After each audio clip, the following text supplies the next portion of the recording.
O Supremo não vai retroagir absolutamente em nada, porque ao fazer isso seria, e eu não estou entrando no mérito, mas ao fazer isso seria dizer e assumir internacionalmente que o Trump está com a razão em todas as questões que ele posicionou como justificadoras da imposição do tarifaço. Nem até porque não acredito que qualquer órgão nosso, sobretudo um órgão tão importante como o Poder Judiciário, deva se submeter a questões internacionais políticas. A grande questão toda é que virou uma discussão política que a gente teme suplantar a questão jurídica. A ver nos próximos dias como o julgamento vai prosseguir, e a gente só espera que o jurídico prevaleça acima de qualquer questão jurídica, mas há um confrontamento político que já tomou as vias da inevitabilidade. Portanto, eu acredito sim que outras sanções, infelizmente, não sabemos nem mais o que, mas outras sanções poderão vir, lamentavelmente, porque são questões que, em muitos aspectos, suplantaram o interesse nacional, dos dois lados. E a gente que vai sofrer no meio de tudo isso, de fato, porque descredibiliza as nossas instituições, abala a divisão de poderes e torna uma insegurança jurídica de muitas formas. Portanto, Bia, nós estamos aí prestes a conhecer um momento, devo dizer assim, muito importante e marcante sob o ponto de vista histórico, histórico político, histórico econômico e de direito internacional. A próxima semana nos traz aí momentos importantíssimos que a história está escrevendo. Luciana, durante a última semana, o presidente do PL, que é o partido do ex-presidente Bolsonaro, Valdemar Costa Neto, ele chegou a falar com a imprensa sobre uma estratégia que o partido teria para que Bolsonaro conseguisse tentar concorrer ao Palácio do Planalto no ano que vem, né? Ele está inelegível até 2030. Ele disse o seguinte, ele disse que tinham esperança ainda do julgamento se prolongar um pouco, com algum ministro pedindo vistas, e que se Bolsonaro não fosse condenado, a estratégia para o ano que vem seria entrar com recursos no Tribunal Superior Eleitoral, porque no ano que vem tem mudança lá, né? O presidente muda, vira Cássio Nunes Marques, que foi indicado por Bolsonaro, e não mais Alexandre de Moraes. Você vê sentido nessa estratégia, né, como advogada? É um caminho possível de percorrer? Perfeitamente possível.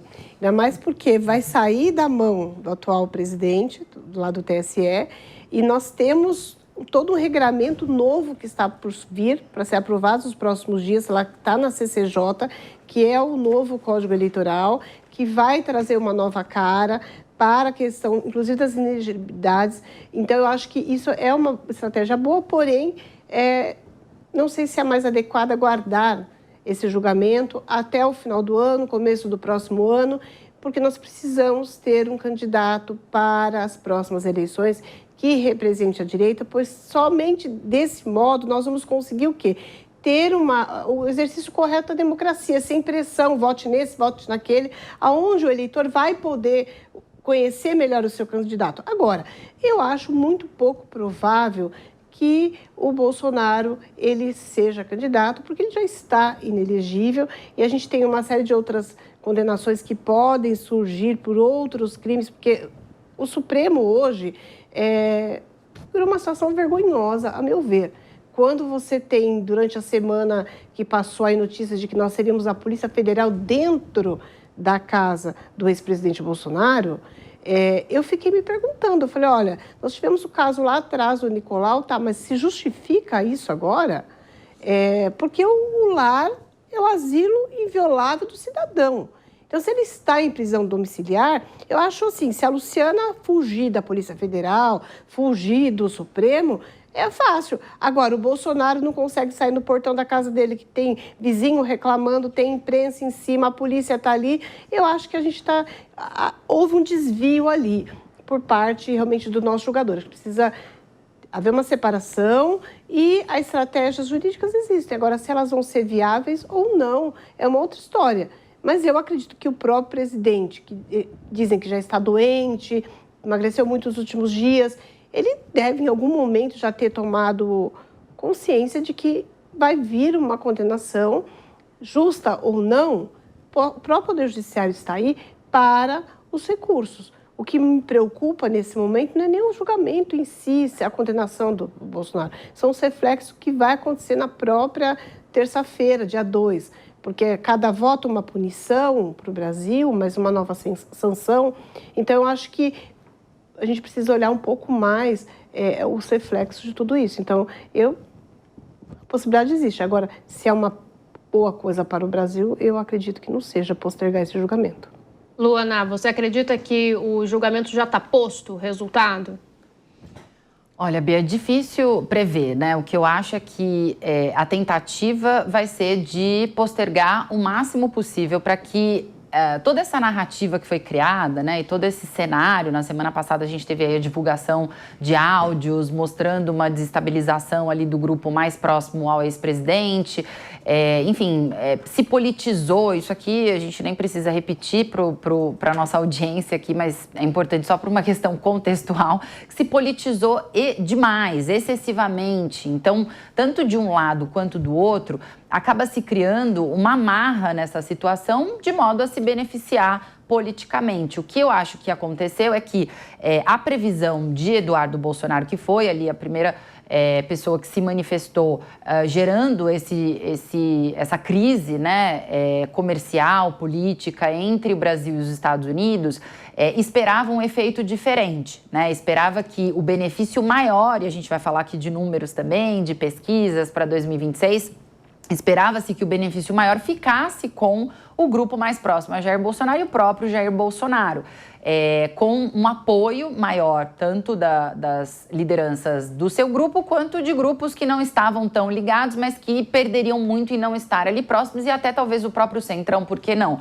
O que aconteceu foi um efeito contrário, né? A gente viu aí nas pesquisas um maior benefício político para o presidente Lula e a conta e o prejuízo para todos os cidadãos brasileiros. Ou seja, ficou o pior resultado possível, pensando com a cabeça aqui, né, daqueles que construíram essa estratégia, pensando ali no resultado eleitoral, em segurar essa questão do julgamento, segurar a prisão de Jair Bolsonaro, segurar essa movimentação política que estava sendo feita para fortalecer a direita, né, o grupo mais próximo a Jair Bolsonaro, em 2026. Então, assim, o tiro realmente saiu pela culatra, porque olhando os números, isso se confirma. Agora, de que forma esse grupo que está desestabilizado, foi falado, né, em diversos momentos por pessoas próximas, até emocionalmente, né, e talvez por isso essas mensagens, aquelas trocas de xingamentos, enfim, de farpas entre ali o grupo Eduardo Bolsonaro, Silas Malafaia, enfim, tudo isso aconteceu por uma questão de desestabilização emocional, mas qual é a estratégia agora? Ao meu ver, pensando, o histórico seria manter essa situação o máximo possível, porque o pior cenário possível seria a prisão real, né, além da prisão domiciliar que já foi realizada, e do outro lado virou uma queda de braço. Então, já que estão nos levando a essa exposição internacional, as sanções, vamos ver até onde vai. E quem está sendo leiloado no final do dia? Você, caro cidadão, eu, cidadã, todas as nossas colegas aqui e a sociedade brasileira, porque a conta maior, né, independente do que vai acontecer no julgamento ou o que vai acontecer na eleição em 26, é para nós, é para os trabalhadores que vão perder emprego, é para as pessoas que vão perder renda, é para a nossa economia que vai patinar muito até a gente conseguir sair dessa situação e, quiçá, né, como a Cíntia colocou aqui, essa questão de outras sanções, quiçá outras sanções que são mais duras ainda do que essa econômica, e acreditem, existem sanções mais duras, que eu vou até me reservar aqui a não dizer, para não dar ideias, porque a gente tem muitas questões dependentes dos Estados Unidos e de outros países, enfim, que, no caso, né, Estados Unidos podem enviar, né, ou colocar aí em prática em relação ao nosso país. Então, é difícil a gente mensurar, Bia, o que vai acontecer, mas eu acho, né, dentro disso tudo, que a tendência é se arrastar. A tendência é tentar levar para vistas, é tentar levar para uma extensão desse julgamento, por conta dessas forças que estão competindo entre si por esse cenário. Inclusive, o próprio Valdemar, nesse mesmo dia das estratégias, disse a seguinte frase: eu acho que o Trump não vai parar. Então, sinalizou ali essas conversas sobre esse assunto.